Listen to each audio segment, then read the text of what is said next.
네, 오늘도 너무나 보고 싶었던 우리 벨리주아나 성도님들 함께 만나서 예배하고 또 찬양하고 말씀을 들을 수 있어서 너무나 기쁘고 반갑고 좋습니다. 여러분, 우리가 오늘은 성탄의 지혜, 어떻게 하면 성탄절을 지혜롭게 보낼 수 있는지에 대한 말씀을 함께 나누려고 합니다. 여러분, 오늘 본문에 등장하는 동방박사의 이야기 어렸을 때부터 들으셨기 때문에 너무나 잘 아실 것입니다. 많은 사람들이 이 동방박사에 대해서 잘 알고 있다고 생각을 하지만 여러분, 동방박사에 대해서 얼마나 많은 정보를 아십니까? 우리가 보통 이 동방박사를 3명이라고 이야기를 하는데요. 그런데 3명인지 아닌지 정확하게 알 수가 없습니다. 보통 3가지의 선물이 예수님께 주어졌기 때문에 동방박사의 숫자도 3명일 것이라고 추측을 하는 것일 뿐이지 성경은 우리에게 동방박사가 몇 명이라고 정확하게 이야기해 주지 않습니다. 그리고 동방박사가 무엇을 타고 왔죠? 우리가 보통 낙타를 타고 왔다라고 생각을 하는데요. 낙타를 타고 왔는지 아니면 말을 타고 왔는지 그것도 정확하게 알 수가 없습니다. 그리고 또 이 사람들이 어느 나라에서 왔는지도 우리가 알 수 없습니다. 제가 말씀을 연구하고 또 공부하면서 깨닫게 된 것은 이 사람들이 바벨론으로부터 왔을 것이라는 그런 가정이 굉장히 정확해 보이는데요. 그런데 이 사람이 어디에서 왔는지 정확하게 알 수가 없습니다. 만약 이 사람들의 출신이 정확했다면 성경이 이 출신에 대해서 기록을 해놓았을 것인데 아무런 이야기도 하지 않습니다. 그런데 이 동방박사에 대해서 우리가 알 수 있는 한 가지 사실이 있는데요. 동방박사가 지혜롭다는 것입니다. 이 한국어 성경에서는 우리가 잘 알 수 없지만 영어로 이 동방박사를 뭐라고 하죠? wise man이라고 합니다.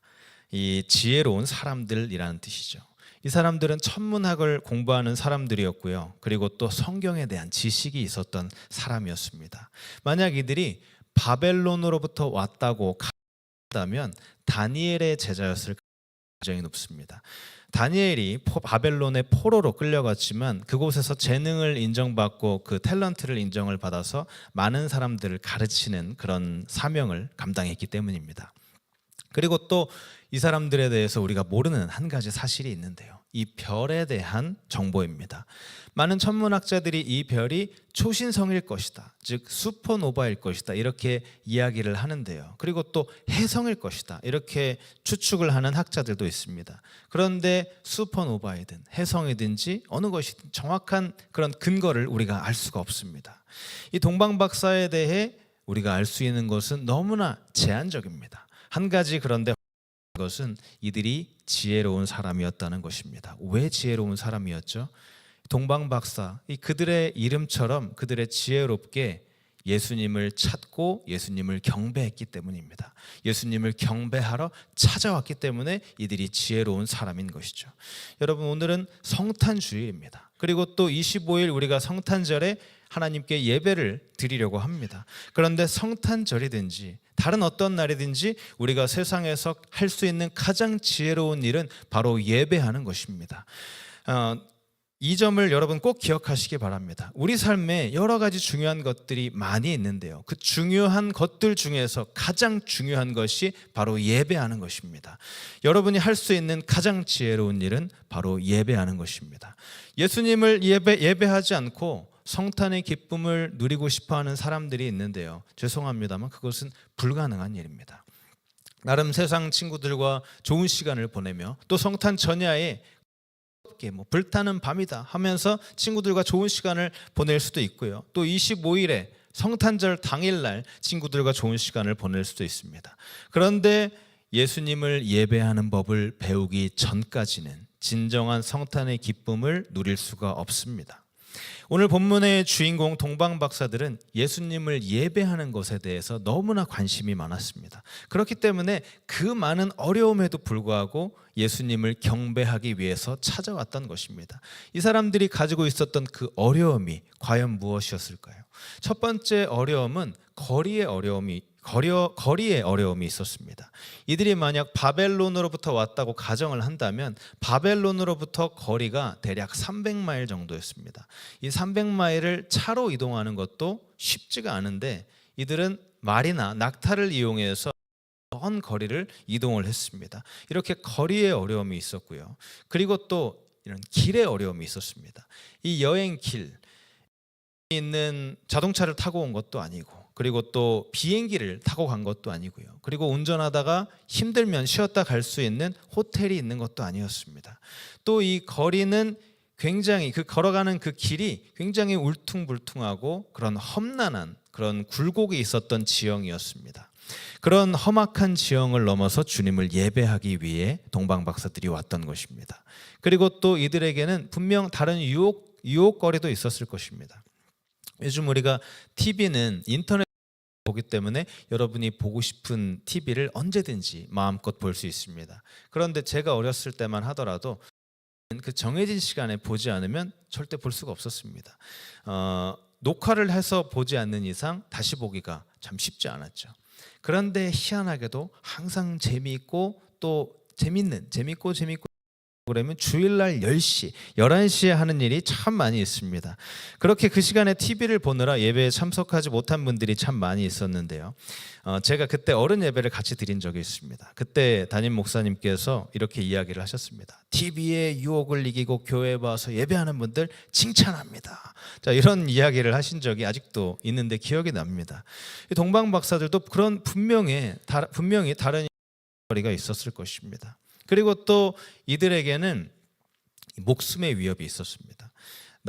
지그시 들었던 헤롯 왕이 있었습니다. 이 어린 남자아이들을 모두 죽이라고 명령했던 사람이었죠. 헤롯이 동방 박사들에게 이야기합니다. 나도 태어나실 그 아기 왕을 경배하고 싶습니다. 그 사람을 알게 되거든 나에게도 알려주시오. 그런데 헤롯이 진정으로 하려고 했던 것은 경배하려고 했던 게 아니라 죽이려고 했던 것이죠.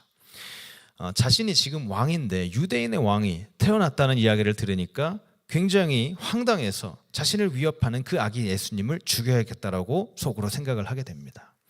헤롯은 이미 자신의 왕권을 유지하기 위해서 자신의 아내를 둘이나 죽였던 사람이고요. 자신의 아들마저 3명을 죽였던 사람이었습니다. 그리고 헤롯은 자신이 만약에 죽으면 동시에 그 도시에서 가장 유명하고 존경을 받는 사람들을 같이 죽도록 계획을 해놓았습니다. 암살자를 고용을 자신이 죽는 날 그 동일한 시간에 암살자들로 하여금 그 유명하고 존경받는 사람을 죽이도록 그렇게 고용을 한 것이죠. 왜 헤롯이 이런 일을 했을까요? 자신이 죽는 날 사람들이 슬퍼하며 울기를 바랬기 때문입니다. 아무도 하지 않을 것을 알았기 때문이죠. 이처럼 헤롯은 굉장히 교활하고 너무나 악한 사람이었습니다. 예수님께서 헤롯이 관할하는 그 관할 구역 안에서 태어나셨기 때문에 외국에서 온 동방 박사들은 이 헤롯을 만날 수밖에 없었습니다. 그렇기 때문에 그 목숨의 위협, 다른 왕이 태어났다는 그 사실을 고하면서 목숨의 위협을 받을 수 있는 상황임에도 불구하고 예수님을 찾고 경배하려고 했던 것입니다. 이들은 이렇게 거리의 어려움이 있었고요. 찾아오는 길의 어려움이 있었고 또 목숨의 위협이 있었음에도 불구하고 경배하고 찾으려고 했습니다. 여러분에게는 이 예배가 어떤 의미가 있으십니까? 이 동방 박사들만큼 그렇게 큰 의미가 있으십니까? 아니면 그냥 주일이니까 와서 드리는 예배라고 생각하십니까? 예레미야 29장 13절에서 하나님께서 말씀하십니다. 너희가 온 마음으로 나를 구하면 나를 찾으시오 나를 만나리라. 예배는 영어로 worship이라고 하는데요. 이 worship이라는 단어의 유래가 worthship이라는 말입니다. 즉 가치 있는 말이다. 가치 있는 일이다라는 뜻이죠. 여러분에게 예수님은 어떤 가치가 있으십니까? 하나님께서는 오늘도 너희 마음으로 나를 구하면 나를 찾을 것이요 나를 만나리라 라고 여러분에게 말씀하고 계십니다. 이 동방 박사들은 어떤 마음으로 예수님을 찾아왔을까요? 오늘 말씀에 2가지 요점이 있는데 이 말씀을 통해서 여러분이 예배에 대한 그런 마음의 회복과 소생이 있으셔서 주님을 찾고 만나는 시간이 되시기를 주님의 이름으로 축복합니다. 먼저 동방 박사들이 어떻게 예수님을 찾았는지 한번 보시기 바랍니다. 어떻게 예수님을 찾았는가? 본문 1절을 보시면 헤롯 왕이 다스릴 때 예수님께서 유대 베들레헴에서 나셨고 그때 동방 예루살렘을 찾아왔다고 합니다. 동방 박사들이 예수님을 찾도록 도움을 주었던 존재가 세 가지가 있는데요. 동방 박사들이 예수님을 찾도록 도움을 준 첫 번째 존재는 바로 성령님이십니다. 자, 무엇이 이 동방 박사들의 마음을 자극해서 아기 예수님을 찾도록 만들었을까요? 그것은 바로 성령님이셨습니다. 로마서 3장 11절에 우리 인간에 대한 말씀을 주시는데요. 이 인간은 원래부터 깨닫는 자도 없고 하나님을 찾는 자도 없다고 말씀을 주십니다. 과거에 윌로 교회나 또 새들백 교회 같이 굉장히 크고 유명한 교회에서 구도자 예배라는 것을 한 적이 있습니다. 구도자, 즉 이 예수님을 하나님을 찾고 싶어하는 그런 사람들이 분명히 있기 때문에 이 사람들을 위한 예배를 만들어야 한다라고 구도자, seeker, 구도자라는 그런 예배를 만들어 놓았습니다. 그런 로마서 성경 말씀에 따르면 하나님을 우리 인간 스스로 찾을 수 있는 사람은 아무도 없다고 이야기를 합니다. 그러면 어떤 분은 저는 하나님을 찾았습니다. 저는 하나님을 먼저 찾고 하나님을 만났습니다 라고 이야기하실 분이 있으신데요. 그런데 여러분, 우리가 하나님을 찾은 이유께서 여러분을 먼저 찾으셨기 때문입니다. 그렇기 때문에 여러분이 하나님을 만날 수 있었던 것입니다. 요한일서 4장 19절에서 말씀해 주십니다. 우리를 사랑함은 그가 먼저 우리를 사랑하셨습니다. 하나님을 찾고자 하는 그 소망을 우리 마음속에 심어주신 분은 바로 하나님이십니다. 마찬가지로 아기 예수님을 찾고자 하는 그 소망을 마음속에 심어주신 분도, 동방박사들의 마음에 심어주신 분도 하나님, 즉 성령 하나님이십니다. 그처럼 오늘 여러분의 마음속에 성령님께서 하나님을 찾고자 하는 마음을 여러분의 마음에 심어주십니다. 오늘 하나님께서 여러분 마음을 찾고 여러분 마음 가운데 말씀하고 계십니다. 여러분이 오늘 이 예배에 참석한 것은 절대로 우연이 아닙니다. 하나님께서 여러분을 찾고 계십니다. 그리고 여러분이 마음을 기울이신다면, 성령님께서 여러분이 귀를 기울이신다면 그렇게 들을 수 있도록 말씀해 주십니다. 여러분 안에서 하나님을 예배하도록 이끌어주는 그런 음성이 있습니다. 하나님께서 성령의 사역을 통해서 여러분에게 다가가고 계시고, 성령님께서는 예수님께로 나아가라 라고 말씀하고 계십니다. 이 동방 박사들이 주님을 찾을 수 있었던 두 번째 이유는 이들에게 성경이 있었기 때문입니다. 본문 2절부터 보시면 동방 박사들이 신의 왕으로 나신 이가 어디에 계십니까? 우리가 동방에서 그의 별을 보고 경배하러 왔습니다. 그래서 헤롯이 그 이야기를 듣고 깜짝 자신의 부하들을 불러놓고 이 동방 박사들에게 이야기합니다. 그 나실 왕이 어디에서 태어날 것입니까? 자, 그때 5절을 보시면 이렇게 동방 박사가 왕에게 이야기합니다. 유대 베들레헴입니다. 예언자가 이렇게 기록해 놓았습니다. 너 유대 땅에 있는 베들레헴아, 너는 유대 고을 가운데서 아주 작지가 않다. 너에게서 통치자시니 그가 내 백성을 다스릴 것이다. 자, 성경은 예수님에 대해서 아주 자세하게 예언을 해놓았는데요. 이 자세하게 예언한 것들 중에 하나가 바로 출신지였습니다. 동방 박사들은 하나님의 말씀을 가지고 있었습니다. 이 박사들이 본문 6절에서 인용하고 있는 것이 바로 예수님께서 베들레헴에서 태어날 것이라는 미가서 5장 2절의 말씀을 가지고 있었던 것입니다. 이번 성탄절에 여러분이 예수님을 찾고 싶으시다면 성령의 역사를 사모하실 뿐만이 아니라 성경을 펴서 읽고 묵상하시기 바랍니다. 이 많은 사람들이 성경을 읽지 않고 성경을 믿지도 않고 순종하지도 않았기 때문에 예수님께서 이 땅에 오셔서 사역하셨을 때 예수님을 알아보지 못했습니다. 예를 들어서 서기관들이나 제사장들, 이들이 그 나실 아기 예수님을 찾아와서 경배했다는 이야기는 어느 곳에도 등장하지 않습니다. 이들은 그 누구보다도 성경을 가까이 했고 성경의 말씀을 잘 알고 믿고 있었습니다. 그렇지만 여전히 가지 않았습니다. 여러분, 많은 사람들이 설교하는 것을 듣고 머리로 믿는데도 불구하고 그 설교를 완전히 놓치다는 것을 이 사람들은 여전히 모르고 있습니다. 믿는데 믿지 않는 놀라운 일이 벌어집니다. 바로 제사장들과 서기관들이 믿는데 믿지 않는 그런 놀라운 일을 했던 것이죠. 그런데 성경은 분명히 예수님의 처음 오심을 우리에게 이야기하고 있듯이 다시 오심도 분명히 이야기하고 있습니다. 1세기에 예수님의 처음 오심을 놓친 사람들이 수없이 많았듯이 다시 오실 예수님도 분명히 놓칠 사람이 많을 것입니다. 그 사람들은 성령의 역사와 성경에 귀를 기울이지 않고 있습니다. 이 동방박사를 이끌었던 세 번째 존재가 있는데요. 그것은 바로 별이었습니다. 그 먼 거리를 하나님께서 기적의 별을 보내주셔서 이들을 이끌어 주신 것이죠. 이 이야기를 듣는 어떤 사람은 나도 이런 기적 같은 하나님의 별을 볼 수 있다면 하나님을 더 잘 알 수 있을 텐데, 이렇게 이야기하시는 분들이 있습니다. 그런데 이 당시에 동방박사들에게 가장 필요한 것, 그 예수님을 찾고 경배하고 싶어하는 동방박사들에게 가장 필요한 것이 무엇인지 아셨습니다. 이들에게 가장 필요한 것이 바로 기적의 별이었습니다. 그렇기 때문에 이 기적의 별을 보내주신 것이죠. 여러분 잘 들으시기 바랍니다. 여러분이 예수님을 찾고자 하고 예수님을 하는 그런 마음을 정하고 하나님을 알고자 한다면 하나님께서는 하나님을 알 수 있는데 필요한 모든 것을 반드시 여러분에게 주실 것입니다. 너무 중요하니까 다시 한번 말씀드립니다. 여러분이 하나님을 찾고자 하는 그런 마음이 있으시다면 하나님께서는 그것이 어떤 것이든지 간에 반드시 여러분에게 주실 것을 믿는 여러분들이 되시기를 바랍니다. 그것은 이처럼 동방박사들의 별의 기적이 될 수도 있고 다른 것일 수도 있습니다. 하나님께서 여러분에게 메신저를 보내실 수도 있고요. 매일마다 아침에 강아지 산책을 그 만나는 동네 이웃을 통해서 여러분에게 그 기적이 주어질 수도 있습니다. 하나님께서 어떤 별을 보내시고 어떻게 여러분에게 역사하실지는 알지 못하지만 하나님께서는 여러분이 알고자 하시면 하나님의 영광을 여러분에게 드러내실 것입니다.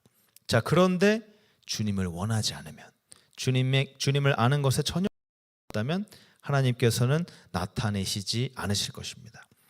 예를 들면 헤롯에게는 전혀 별이 나타났다는 사실을 우리가 어디서도 찾을 수가 없습니다. 왜 그렇죠? 헤롯은 주님을 알고 싶어하는 마음이 하나도 없었기 때문입니다. 이런 사람들은 하나님을 찾지 않습니다. 여러분, 하나님을 찾는 것에 대해 정말 진지하게 생각하고 원한다면 하나님의 말씀 여러분에게 말씀드립니다. 분명히 하나님께서는 여러분에게 자신을 드러내실 것입니다. 여러분이 하나님을 아는데 필요한 모든 것이 무엇이든지 반드시 주실 것을 믿으시는 여러분들이 되시기를 축원합니다.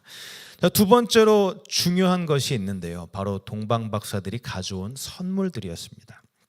동방박사들은 예수님을 찾는 데 있어서도 너무나 지혜로웠고 예수님께 가져온 물건들도 너무나 지혜로운 것들이었습니다. 자, 이들이 무엇을 가져왔죠?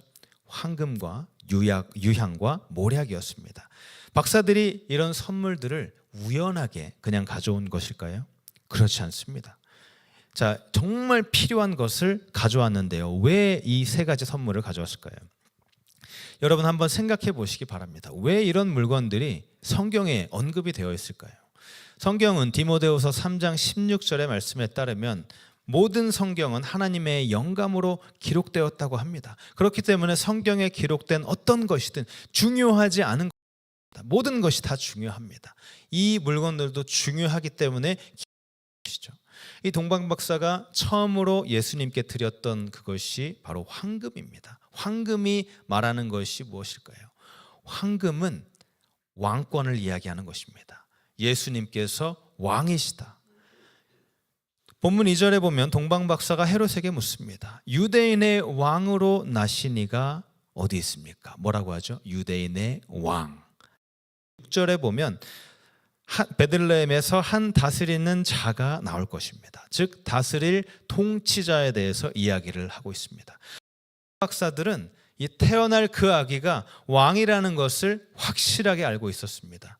여러분 이번 성탄절에 여러분이 지혜롭게 보내고 싶으시다면 여러분도 이 동방박사들과 같은 것을 이해하게 될 것입니다. 주님이 왕이시다. 주님이 다스리시다.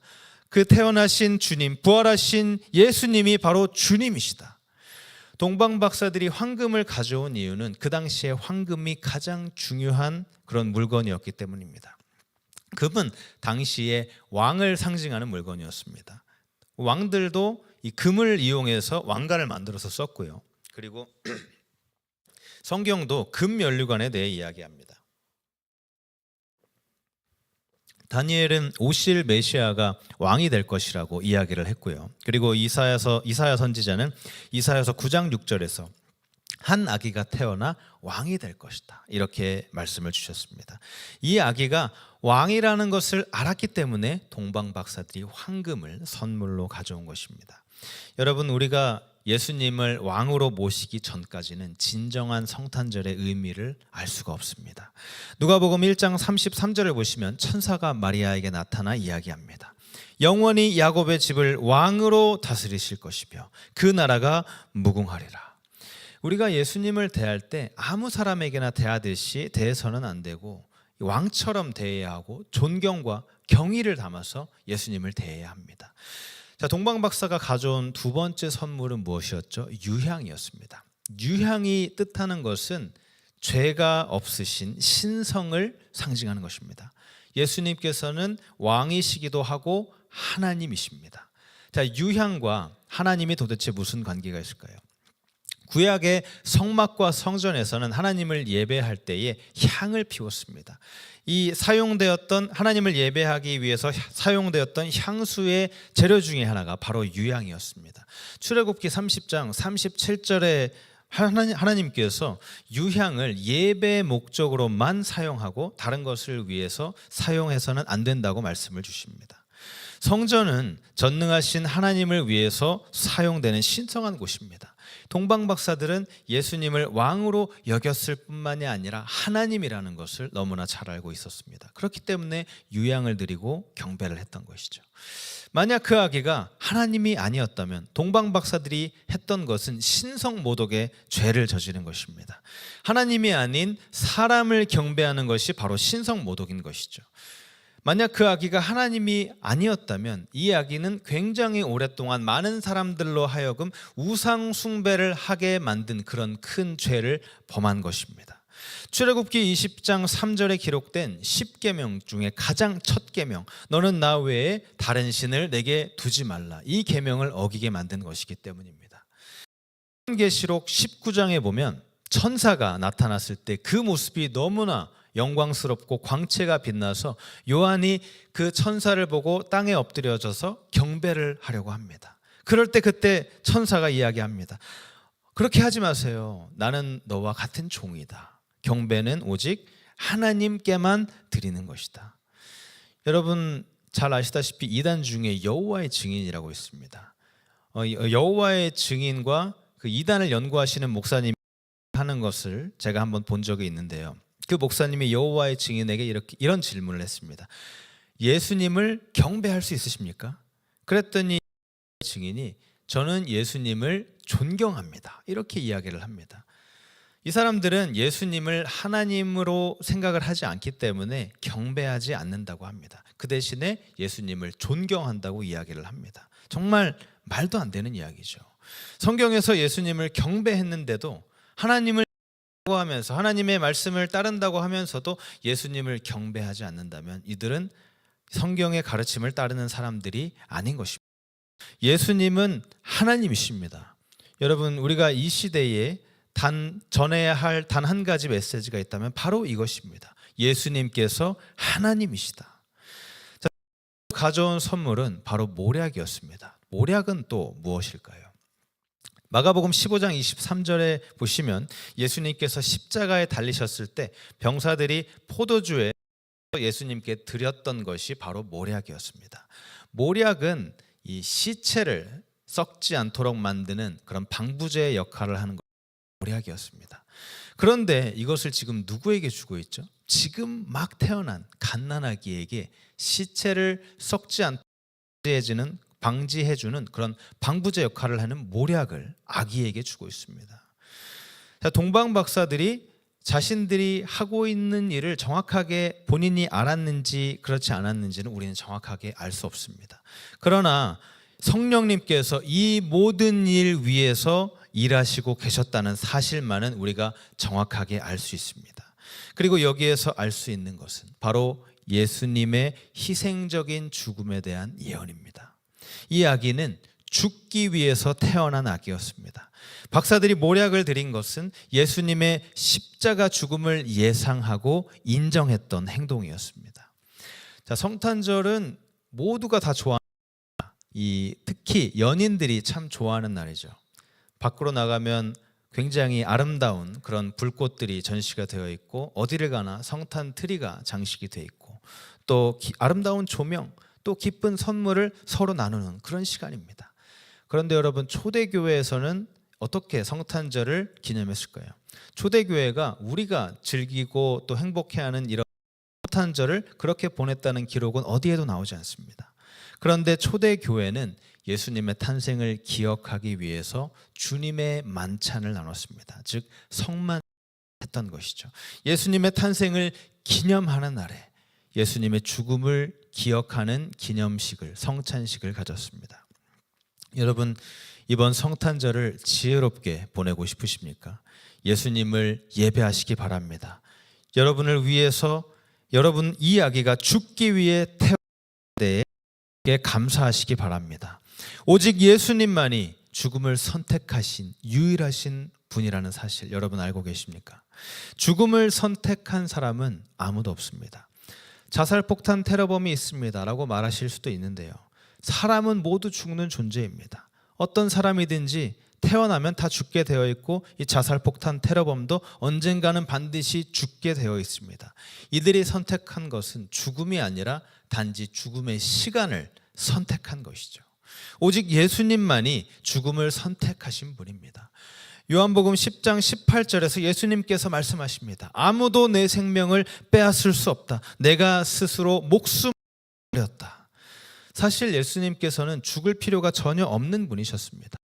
6장 23절의 말씀처럼 죄를 지은 모든 사람은 되어 있는데 예수님께서는 죄가 없으신 분이었기 때문에 죽을 필요가 전혀 없으신 분이었습니다. 예수님께서 자발적으로 자신의 생명을 십자가에서 내려놓지 않으셨다면 결코 죽으실 수 없었습니다. 이번 성탄의 계절에 죽기 위해 태어나신 그 예수님을 묵상하며 지혜롭게 성탄의 진정한 의미를 깨달으시기를 바랍니다. 예수님을 더욱 경배하고 예배하며 보낼 때에 세상에서 가장 즐겁고 지혜로운 성탄이 될 것을 믿으시는 여러분들이 되시기를 바랍니다. 자, 이제 말씀을 마무리합니다. 여러분, 이번 성탄절을 지혜롭게 보내고 싶으십니까? 이 동방 박사들이 주님을 찾았던 것처럼 지혜롭게 찾으시기 바랍니다. 예배가 가장 지혜로운 일이기 때문에 우리가 오늘도 예배를 드리고 성탄절에도 예배를 드리는 것입니다. 황금이 우리에게 말하고 있습니다. 너의 모든 것은 주님의 것이다. 우리가 가진 것 중에 일부를 하나님께 드린다고 해서 우리가 주님께 큰 일을 하고 있다고 생각해서는 안 됩니다. 우리가 가진 전부가 주님의 것이고 우리가 사용할 수 있도록 주님께서 허락해 주신 것이죠. 모든 것은 주님의 것입니다. 유향이 우리에게 말하고 있습니다. 예수님은 하나님이시다. 우리의 예배는 하나님께 속한 것입니다. 모략이 우리에게 이야기하고 있습니다. 죽기 위해 태어나신 주님을 우리를 깨끗하게 하시고 그 주님을 우리가 간증해야 한다. 우리의 몸으로, 우리의 입술로 예수님을 간증하며 주님이 그리스도라는 것을 세상에 전해야 한다. 올해 성탄절을 지혜롭게 보낼 수 있을 것 같지 않으십니까? 동방 박사들이 주님을 찾았던 것처럼 주님을 찾으시고 예배하고 그들이 주님께 가져온 것처럼 주님께 드리는 것입니다. 주님, 저의 모든 것은 주님의 것입니다. 저의 예배는 주님께 속했습니다. 여러분, 이런 모든 것들을 두려워하지 마시기 바랍니다. 주님의 계명은 두렵고 무서운 것이 아니라 기쁜 것입니다. 이것이 진정으로 지혜롭게 성탄절을 보내는 것입니다. 성탄의 기쁨이 여러분의 삶에서 불타오르게 하는 것입니다. 오늘 예수님께서 여러분에게 말씀하십니다. 그런즉 누구든지 그리스도 안에 있으면 새로운 피조물이라. 이전 것은 지나갔으니 보라 새 것이 되었도다. 여러분, 다가올 2025년 새롭게 출발하고 싶으십니까? 새로운 마음으로 새해를 새롭게 맞이하고 싶으십니까? 예수님을 예배하고 찾으시기 바랍니다. 가장 지혜로운 방법을 통해 보낼 때에 여러분의 성탄과 그리고 또 새해와 여러분의 모든 날이 기쁨과 복이 넘치는 그런 삶을 주님의 이름으로 축원합니다.